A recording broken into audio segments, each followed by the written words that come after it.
Not everybody is for what you want to do. So I try to focus on what I can do with my own property, and I like to kind of take that lead on it. The one of the things that I've gotten out of is city development.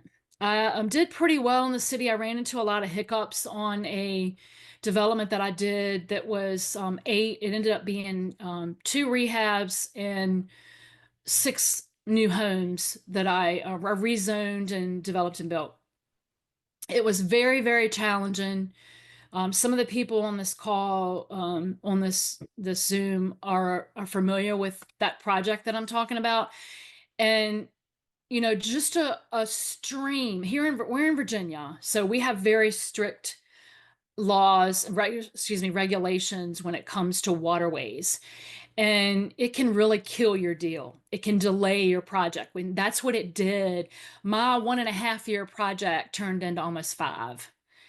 And luckily the home prices went up. I did very well, but it could have been a disaster all over a ditch that had some water in it that I had to prove was not a creek.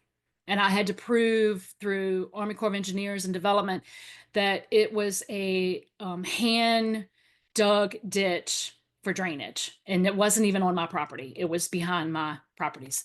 So that can pose a lot of challenges. That's part of development. So I like to do by right, minimize the red tape. So what I mean by right, if you know what the property is zoned, that's the first thing you need to know.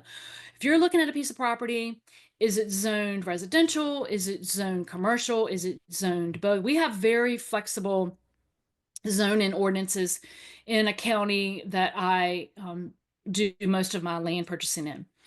And so here's an example. If I know that it's zone, what the zoning is, I can go to my zoning ordinance and I can look under permitted uses. See at the top, permitted uses. Everything listed right here, by right, I have the right to do.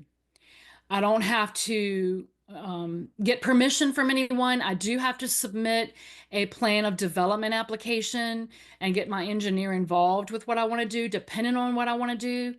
If I do, two family, not a big deal. But if I start getting into storage, that's a little bit different. I have to do a plan of development, but it's by right. So the planning commission is going to, not the planning commission, it's done administratively. The administrator of zoning is going to review this, comment, help me out, whatever I need to do, whatever they want to see, and then they sign off on it.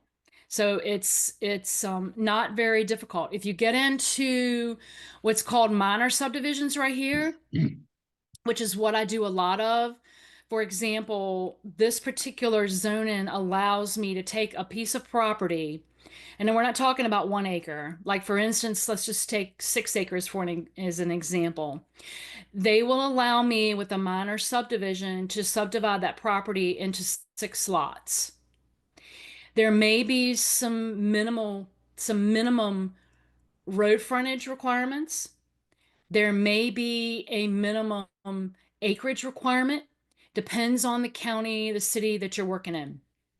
For mine, it's very, very easy for me to do this, and that's what I look for. I invest in areas that want my business and that are easy to work with. A lot of rural counties are pretty relaxed on that, and compared to like trying to develop in a city. So a lot more things to go through. But as you can see, just this particular zoning allows me to do quite a few things. Now, this particular zoning does not allow for major subdivisions. So if I'm planning on doing a major subdivision, which I tend to stay away from because I don't want to build roads. I don't want to do curb and gutter.